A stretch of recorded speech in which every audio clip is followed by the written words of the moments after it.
I accidentally sent an email that got my boss divorced. I didn't mean to ruin my boss's life. Honestly, it was just another exhausting Monday morning, and my brain wasn't fully awake yet. Maybe if I had taken an extra shot of espresso, things would have gone differently.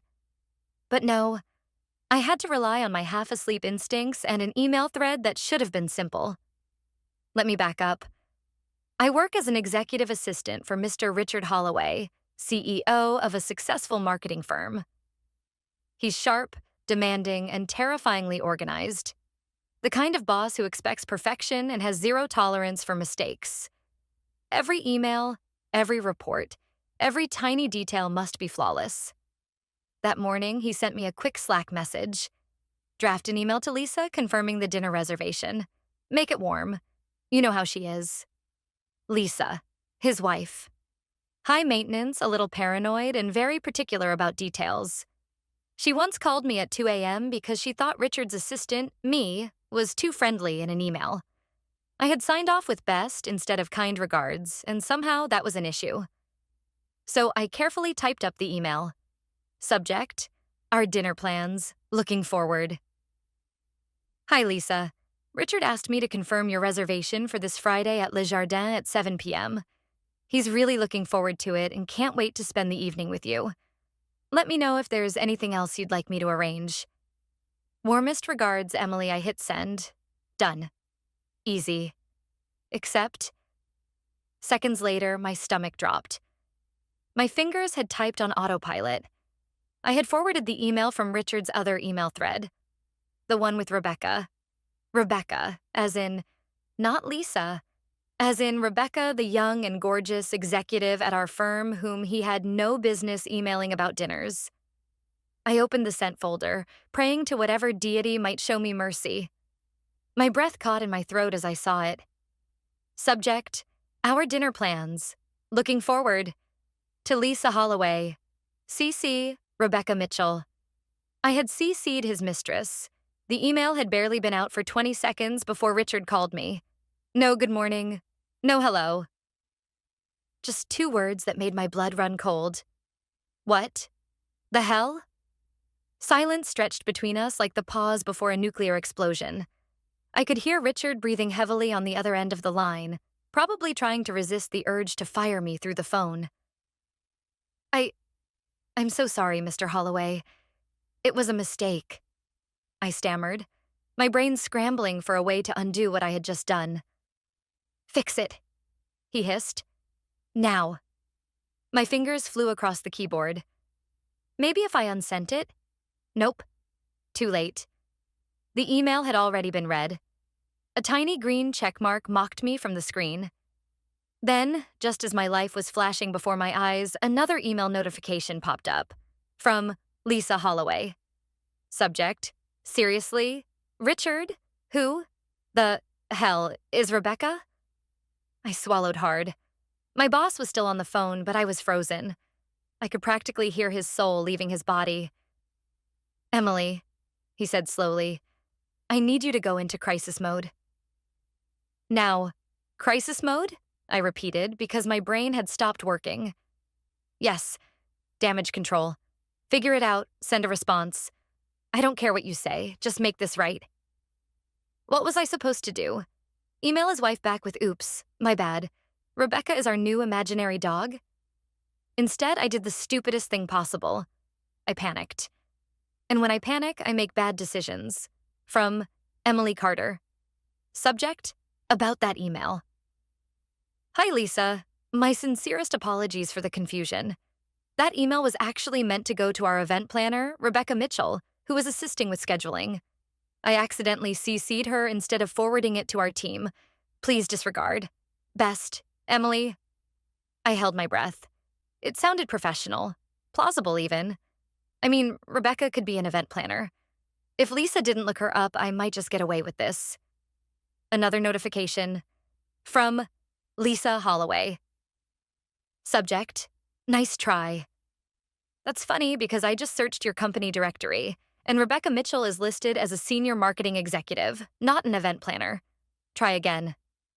I was so fired. Richard groaned loudly through the phone.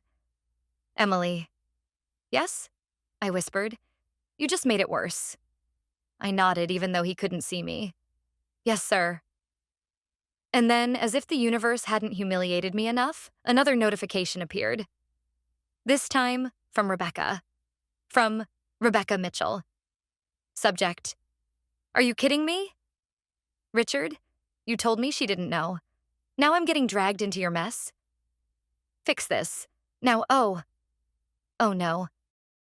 Lisa had stopped replying. Rebecca was furious. And Richard? He let out a long, slow breath before saying in the calmest, deadliest tone I'd ever heard, You better pray my wife doesn't call a lawyer. I was seconds away from passing out. My vision blurred as I stared at the screen, watching my entire career and Richard's marriage go up in flames. There were only two types of people in moments of crisis: those who fought their way out, and those who curled up in the fetal position and accepted their fate. I was definitely the second type. Emily, Richard said, his voice dangerously low, I need you to fix this. How? I squeaked. Your wife is basically drafting divorce papers and your mistress— Do not call her that, he snapped. Rebecca is about to set the office on fire. Silence. Then another email popped up. From Lisa Holloway. Subject: No need to explain. Richard, don't bother lying. I know exactly what's going on. I've known for a while, actually. You're just too arrogant to think I'd ever catch you. You want Rebecca? You can have her. But just so you know, I called our lawyer. Enjoy the fallout. Lisa, I slapped my hand over my mouth. Oh, my God. Richard, still on the phone, let out a sound somewhere between a groan and a scream. Then, a moment later, a text from Rebecca. WTF, Richard? Call me. Now. If I had any doubts that my email had single-handedly detonated this man's life, they were gone now. Richard? I whispered. He didn't respond. Sir? Still nothing. I checked my phone to make sure he hadn't hung up, but the call was still connected. Maybe he was just sitting in his office, staring at the wreckage of his life, trying to figure out which window to jump out of. Then, very quietly, he said, I need you to do something for me. I gulped. Anything. Richard exhaled. Find out if Lisa really called a lawyer. I blinked. Sir, how am I supposed to— Figure it out. Then he hung up. I leaned back in my chair, staring at my screen, my heart pounding. I had two options. 1, stay out of it, let the marriage crumble, and hope my severance package was decent. 2, find out if Lisa was bluffing and somehow convince her not to go through with it. Unfortunately for me, my rent depended on this job, which meant I had to get involved. I reached for my phone, took a deep breath, and dialed Lisa's number. She picked up after one ring. Emily, she said, her voice cold. I knew you were going to call. Lisa's voice was cold, calculated, the kind of tone that made you realize you had just stepped into a game you had no chance of winning. I gulped. Lisa, Oh, don't bother, she interrupted. Let me guess. Richard sent you to check if I'm actually calling a lawyer? I froze. How did she— She let out a dry chuckle. You think I don't know my husband? He screws up, panics, and then sends someone else to clean up his mess. This time, that someone is you. I had never wanted to disappear more in my life. I forced a nervous laugh. I mean, technically, I volunteered. Lisa sighed. Emily, I don't hate you. I know this wasn't your fault. I blinked. Wait, you don't? No, she said. If anything, I should be thanking you. If it weren't for that email, I'd still be playing the fool while Richard sneaked around with his little— She stopped herself. Rebecca. Oof. The venom in her voice made me instinctively check my pulse. So, I tried. Does that mean you haven't called the lawyer yet? She was quiet for a moment. Then she sighed. Not yet. I perked up. So you are bluffing? Oh, don't get me wrong, she said. I am getting a lawyer. But first, I want Richard to sweat. I want him to panic. I want him to realize that he just lost the best thing in his life. I nodded, even though she couldn't see me. I think he's already there. Lisa scoffed. Good. Then, after a pause, she added, Tell me something, Emily. How long has it been going on? I stiffened. Come on. She pushed. You work with him every day. You had to have noticed something. I hesitated. There was no good way to answer that. If I told her what I suspected, I was throwing Richard under the bus, which, honestly, he deserved. But if I played dumb, she'd know I was lying. So I took a breath and said, A while. Lisa was silent. Then, quietly, she said, That's what I thought. I felt awful. Lisa sighed. Well, thanks for confirming what I already knew, but don't worry. I won't make you spy on him anymore. Oh, I said weakly. That's nice of you? I don't need a spy, Emily, she said, because by the time I'm done with Richard, he won't have anything left to hide. And then she hung up. I slowly lowered my phone.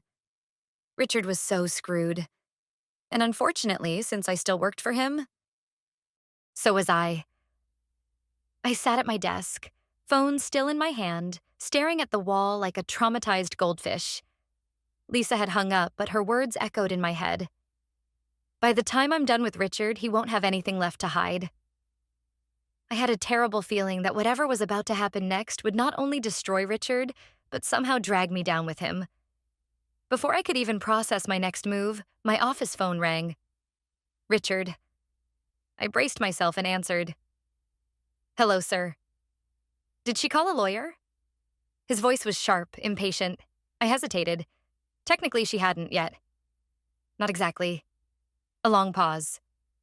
What does not exactly mean? I winced. She is getting one, but she wants you to suffer first. Silence. Then, a deep sigh. Of course she does. I chewed my lip. So, what now? Richard didn't answer right away. I could hear him moving around, probably pacing in his glass-walled office. Then, finally, he muttered, Damage control. That should have been reassuring.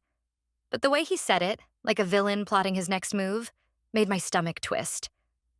Before I could ask what that meant, he said, Schedule a meeting with PR. We need to get ahead of this before it leaks. I blinked. Leaks? Yes, leaks, he snapped. Lisa isn't stupid. If she wants to ruin me, she won't stop at divorce. She'll go public. Make me look like a cheating scumbag. Do you have any idea what that would do to my career? I did, actually. Our company was built on reputation. If word got out that our own CEO was a lying, cheating mess, clients would drop us like a bad habit. I swallowed. Okay, I'll set up a meeting. Good, Richard said. And while you're at it, find out exactly what Lisa's planning. I froze. I don't think that's a good idea. I don't care what you think, Emily. His voice was low, controlled. You got me into this mess. Now you're going to help me survive it. Click. The line went dead. I stared at my phone, heart hammering. This was bad. No, this was really bad. I was officially caught between a vengeful wife and a panicking boss. And no matter which side I chose, I was going down with the ship. I had never felt more like a pawn in my life. A tiny, powerless figure stuck between a raging fire and an impending avalanche. And it was all because of one email. But now I had to figure out how to survive it. I quickly emailed the PR team to schedule a crisis management meeting, though my hands shook as I typed. I had a feeling Richard wasn't the only one about to lose everything. I knew my next step, even if I didn't want to take it. I had to figure out what Lisa was really planning. At first, I thought about calling her again, but the idea of facing her sharp tongue a second time made me break out in a cold sweat. Then, it hit me. What if I could use Rebecca? She might be furious with Richard, but surely she wanted to know what Lisa was thinking. If I could get her on my side, maybe I could manipulate the situation. The phone rang. It was Rebecca. I swallowed hard and answered. Hello? Emily, she said in a clipped tone. I'm sure you've heard what's happening. Your boss screwed up. Yes, I did hear about that, I said, trying to keep my voice steady. Well, I'm done. Completely. I don't need this drama. I sighed in relief. Maybe I could use her frustration to my advantage. I understand, but Rebecca, there's something you need to know. She was silent for a beat. Then quietly, what? Lisa. She's not just planning a divorce. She's talking about publicly exposing everything. All the details, the affair, the lies. It's all going to come out. There was a long pause on the other end of the line, and I could practically hear the wheels turning in Rebecca's head. Are you serious? She said finally, her voice sharp. If she does that, Richard's finished. And so am I. I winced. Exactly. Rebecca let out a bitter laugh. Well, that makes two of us. I took a deep breath. But here's the thing. If we can get ahead of this, we might still be able to salvage something. Lisa is bluffing about the lawyer right now. But if we play our cards right, we might be able to convince her to back down before it gets to that point. She snorted. You really think she'll listen to me? I'm not suggesting you talk to her. I'm suggesting we use this to our advantage. If she wants to play games with Richard's career, maybe we can do the same thing. If we turn the tables on her, maybe she'll reconsider the whole public exposure thing. Rebecca was quiet for a long moment. Then, in a tone that was a little more thoughtful, she said, You really think we can stop this? I nodded, even though she couldn't see me. I don't know, but if we don't try, we'll all be destroyed. She hesitated and then, Okay, fine, I'll play along. But if we do this, you're on the hook too. No backing out. My heart raced. Deal. The next few hours felt like I was walking through a minefield, my every step fraught with the potential to set off an explosion. But slowly I started weaving a plan, one that could potentially save all of us from complete ruin. By the time I met with the PR team, I was ready. I laid out everything I knew. Richard's mistakes, Lisa's threats, Rebecca's involvement, and started coming up with a narrative that could save face for Richard's public image. But deep down, I knew we were playing with fire. The moment one wrong move was made, everything would come crashing down. And I still wasn't sure if I was going to be the one to light the match. The next day felt like I was standing in the middle of a ticking time bomb, waiting for the explosion that could destroy everything. I had set up the meeting with the PR team, worked out my shaky alliance with Rebecca, and even managed to dodge a few questions from Lisa when she'd texted me earlier. But nothing could fully prepare me for what happened next. I walked into the PR office with the faint hope that this meeting would at least give me a semblance of control over the disaster that was unfolding. I was wrong. The room was filled with my boss's top advisors, including his lawyer, an intimidating woman named Tanya, and his PR lead, Kevin, who looked like he had just swallowed a live grenade.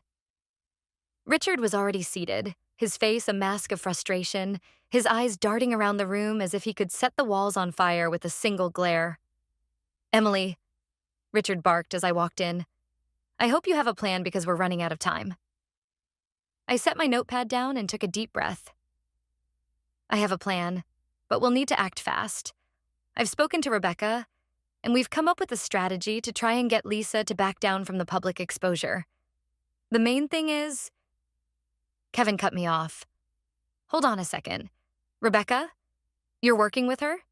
The same Rebecca who's about to ruin everything for us? I nodded. She's furious, yes. But she's also smart. If we leverage this properly, we might be able to avoid a scandal. At least one that Richard can't recover from. Kevin scoffed. You think she'll just sit back and play nice? I'm not asking her to play nice, but she's in damage control mode too. She doesn't want her name in the press either. If we can make Lisa think she's losing the upper hand, we can force her to reconsider this lawyer idea. Richard slammed his fist on the table, making everyone jump. If I can save this, I will. But I need action, not more of this goddamn waiting around. I nodded, more to myself than to him. Here's the thing, though. If we keep trying to handle this like a business issue, it'll backfire. Lisa isn't playing by those rules anymore. She wants revenge. We need to make her think she is the one losing control. That's how we stop her from going public. Tanya, the lawyer, spoke up. And how exactly do you propose we do that? Lisa's already called her lawyer and she's looking for dirt. She's not going to just back off unless we give her something big. I swallowed.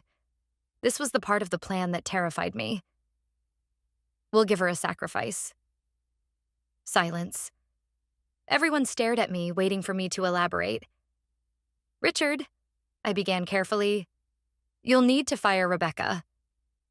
Richard's face went from a fiery red to pale white, and Kevin looked like he'd just witnessed a murder. What?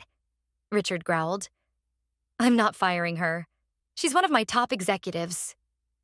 It's the only way to show Lisa that you're taking control of the situation, I explained. If you give her someone to blame, she'll feel like she's won something. She'll think you're giving up the affair. You do that, and she might just back off from the lawyer. Richard shook his head, clearly disgusted. I won't fire Rebecca. I can't. I tried to remain calm. Richard, think about it. If you don't give Lisa something, she'll drag this into the open. Rebecca has no loyalty to you. She'll play the victim if you don't make her the scapegoat. Richard looked like he was about to snap, but then something in his eyes shifted. He looked at me like I was a problem to solve, not a person. Finally, he muttered, Fine. I'll do it. But you better make sure Lisa buys it. Or I swear, Emily, you're out of here.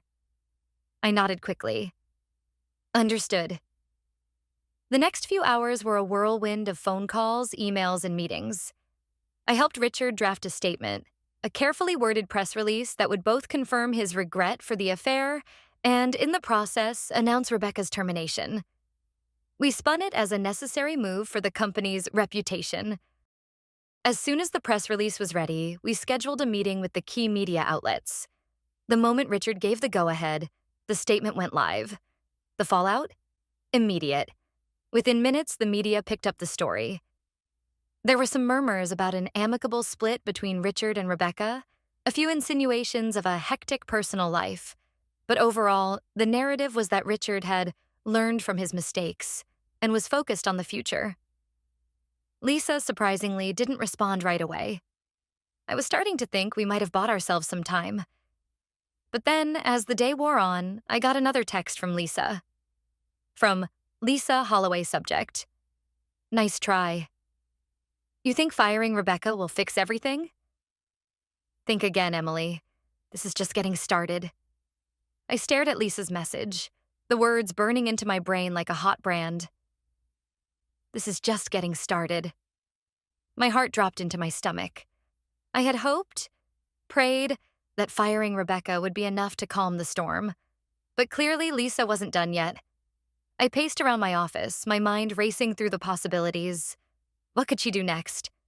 What did she mean by getting started? The email had only been a part of the plan, and if that wasn't enough, then... What? Then my phone buzzed again. It was Rebecca. What did you do? Why is Lisa threatening to go to the press? I let out an exasperated sigh. I thought firing you would end the mess, but apparently Lisa has other ideas. There was a long pause, and then Rebecca's reply came through. This is bigger than I thought. Lisa doesn't just want a divorce. She wants to ruin Richard, and now she's dragging me into it. I bit my lip. I could already hear it in her voice. She wasn't the only one in damage control mode now. Rebecca continued. We need to find out what else she has up her sleeve. She's playing a game, and we're not even in the same league. I looked around my office, trying to gather my thoughts. I couldn't let this spiral out of control. I had to be the one to fix this. I texted Rebecca back. Let's meet. We need to figure out what Lisa's really planning. Rebecca agreed. We set up a meeting in a cafe nearby, hoping it would be neutral ground. No walls, no witnesses. An hour later, I sat across from Rebecca in a crowded corner booth, trying to ignore the tension hanging in the air between us. We didn't have the luxury of pretending to be friendly anymore, but at least for now, we both had a common goal: stopping Lisa from destroying Richard's life, and mine by extension. Rebecca took a sip of her coffee before speaking. I don't get it, Emily. Why is she going after Richard so hard? I shrugged. I think it's more than just the affair. She's angry, furious even, that he thinks he can get away with this. She's playing a long game. If she can destroy his career and his reputation, she's going to. And now that I'm involved? I trailed off, realizing how deeply entrenched I'd become in all of this. Rebecca leaned in. You're not just involved, Emily. You're connected. Lisa knows you're helping Richard, and if she's smart, she'll use you to take him down. She'll come after you next. I felt a chill go down my spine. Great. Which is why, Rebecca said, we need to get ahead of this. We need to find out everything she's planning. Her next move, her timeline. If she's bluffing, we'll find out. If she's not, she paused. We'll need to cut our losses. I raised an eyebrow. Cut our losses? Rebecca's eyes darkened. I don't just mean Richard. I mean you. If you don't act fast, you'll end up a casualty in this war too. Lisa won't stop until she ruins everything, and you're tangled in the mess now. I let her words sink in. She was right. I wasn't just a bystander anymore. I was a part of the wreckage. And if I didn't act fast, I might find myself unemployed, with a ruined reputation, and without any way to explain my involvement. The door to the cafe swung open. A woman walked in, and I immediately recognized her. Lisa. I froze. She spotted us almost instantly, her eyes narrowing. Rebecca stiffened, but I knew we couldn't run. This was it. The final showdown. Lisa's voice rang out across the room as she approached. Well, well, if it isn't Emily, and Rebecca, Richard's little former mistress. I couldn't breathe. This was happening too fast, too soon. Lisa leaned against the table, staring me down. You think you're going to fix this, Emily? You really think I'll let you? You can't undo what Richard has done, and neither can he. I clenched my fists, trying to stay calm. I'm not trying to undo anything. I'm just trying to keep things from getting worse. She laughed darkly. You're already in too deep. I'm going to expose everything. Everything Richard has done. Everything you have done to protect him. And when I do, you'll be finished. I swallowed hard. You can't just go to the press. Richard will fight back. She smiled, but it wasn't a smile. It was a threat. You really don't get it, do you? This isn't about Richard anymore. It's about making him pay for what he's done to me. And trust me, Emily, I always get what I want. She turned to leave, but I caught a glimpse of her phone screen as she walked by. There it was, glaring at me like a final warning. Press conference in 24 hours. Prepare for the fallout. I knew in that moment, this was no longer about saving Richard. It was about survival. I sat there for a moment, frozen, staring at the door Lisa had just slammed shut behind her. My heart pounded in my chest, my mind scrambling to process everything that had just happened. A press conference? In 24 hours? I shot a look at Rebecca, who was just as stunned. Her lips were pressed into a tight line, her mind clearly racing, just like mine. Did she really just... I trailed off, not sure how to even finish the sentence. Rebecca took a deep breath. She's not bluffing. That press conference isn't just a threat, it's a countdown. If we don't do something, we're both toast. I could barely process what that meant. Lisa wasn't just trying to destroy Richard's career. She was going after everything. My career, my reputation, and now, apparently, she had plans to air out the whole dirty laundry for the world to see. All right, I said, snapping out of my stupor. We need a plan. Now we don't have 24 hours. Rebecca nodded. We need to dig deeper. I know Lisa and I know how she thinks. She'll have something. Something we can use to make her back down. We need to find it before that press conference happens. I opened my phone, already typing a message to Richard. Lisa's planning a press conference in 24 hours. We need to get ahead of this. I need to know everything about her. Everything. What she's planning, who she's talking to, and any skeletons she's hiding. A minute later, his reply came through. I can't help you. I don't know what she's planning. Just do what you can.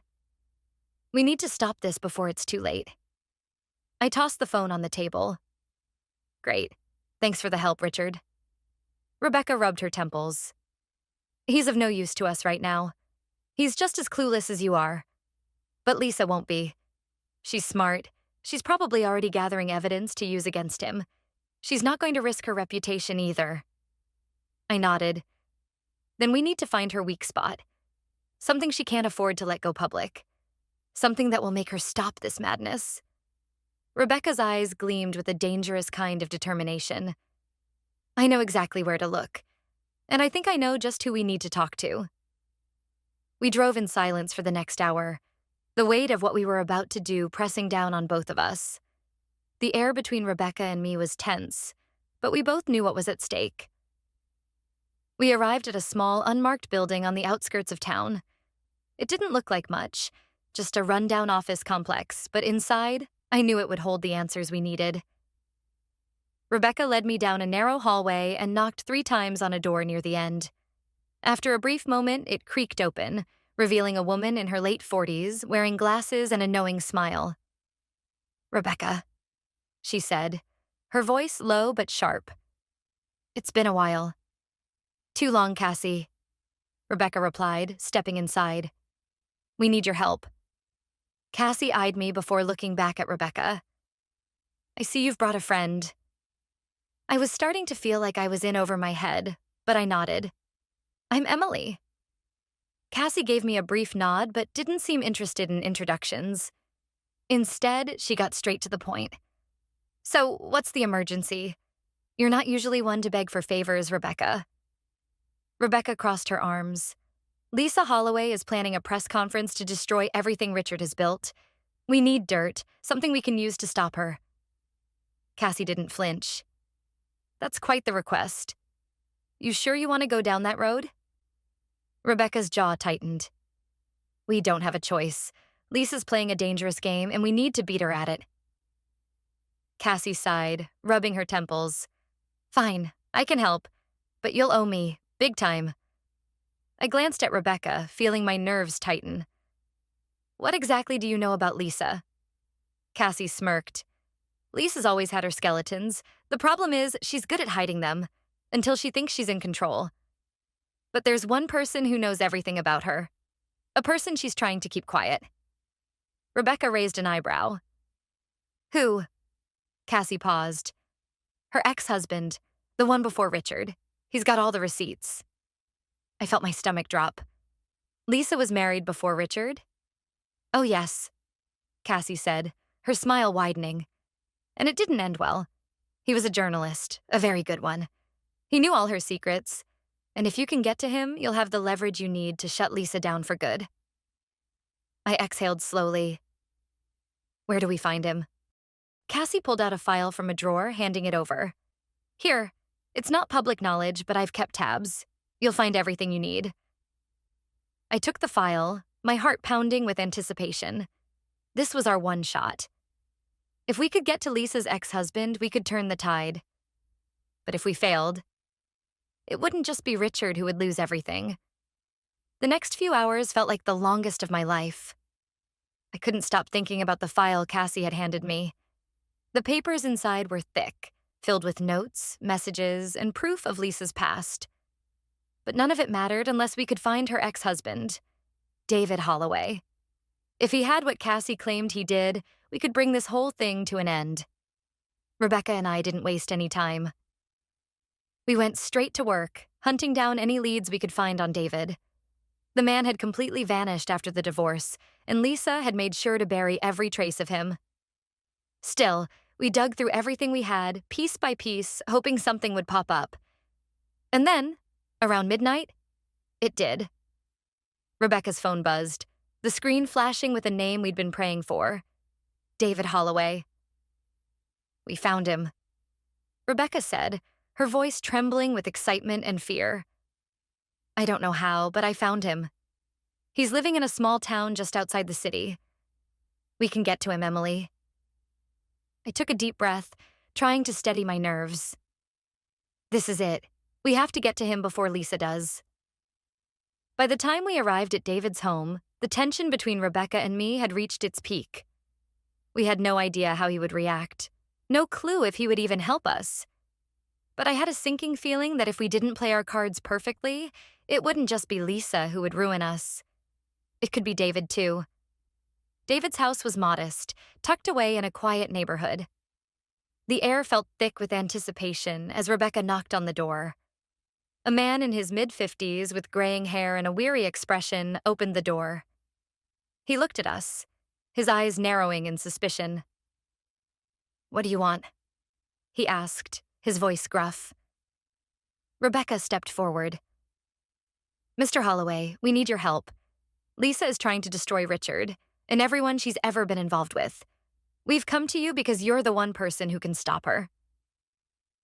David took a long look at us, then glanced behind him into the house. "I don't know who you two think you are, but you've got the wrong guy." I stepped forward, heart racing. "Please, Mr. Holloway, we don't have much time.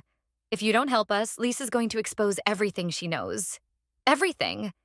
And she won't stop until she burns us all to the ground." David hesitated, his hand on the doorframe. Then, slowly, he stepped back, letting us inside. The next hour was spent in tense silence as David explained the full history of his marriage to Lisa. They hadn't just divorced. She had made him disappear. Lisa had controlled everything, manipulated the media, and erased every trace of him from the public eye. But David had kept a secret all these years. He had proof. David went to his desk and opened a drawer. He pulled out an old manila folder, worn from years of being tucked away, and handed it to Rebecca. I could see her face tighten as she flipped through the pages. "What's this?" I asked. "These are the files I kept when Lisa tried to ruin me," David said quietly. "Blackmail, manipulation, lies, everything she did to cover up her tracks. If I release this, it'll destroy her. It'll be worse than any affair or divorce. It's the truth about who she really is." I felt a rush of hope. We need to use this. We need to go public with it before she destroys us all. Rebecca looked at me, then back at David. "Are you sure? This is going to hurt everyone. If you expose her, there's no going back." David hesitated, his gaze far away. Finally, he nodded. "I'm done running. Let her destroy me again if she wants. At least I'll have the satisfaction of knowing she can't get away with it anymore." We rushed back to the city, the folder in hand. As we approached the office, I could feel the weight of everything hanging over us. If we went forward with this, we were crossing a point of no return. Lisa wouldn't just fight back. She'd come after us with everything she had. Rebecca and I stood outside the PR office, staring at the building. Neither of us spoke for a long moment. Then, with a deep breath, I said, "Let's do this." We walked into the office and laid the folder down in front of Richard. His eyes widened as he flipped through it, each page revealing another damning piece of Lisa's dark past. He looked up at us, stunned. This could change everything." Rebecca nodded. "It's the only way. If we don't do this now, Lisa will ruin us." Richard looked torn, scared even. "What if this doesn't work? What if she retaliates?" "There's no more what if," I said, voice steady. "We have to play our hand or we'll all lose. And you, Richard, need to make the call." He stared at the file for a long time and then, with a deep sigh, he made the decision. "We go public. Let's end this." It was midnight when the press conference was scheduled. We had just released the information. The world was going to know the truth about Lisa, about everything. It was too late for her to stop it now. The fallout was immediate, overwhelming. The media storm hit so hard that it felt like a tsunami. But as the truth came out about Lisa's manipulations, the scandal wasn't just about the affair anymore. It was about a woman who had used her power to destroy lives. I watched as everything fell apart for Lisa. Her reputation was shattered. Her plans crumbled. The press devoured every shred of evidence we'd handed them, and the world saw her for who she truly was. But even as the pieces of her empire collapsed, I realized something chilling. No one wins in a war like this. Not really. Richard lost his marriage. I lost my job. And Lisa? Well, she lost everything. As the dust settled, I couldn't shake the feeling that we had all been left with nothing but scars, and a bitter understanding of how far people will go to destroy one another. And in the end, I wasn't just the one who accidentally sent the email that started it all. I was the one who had to live with the fallout.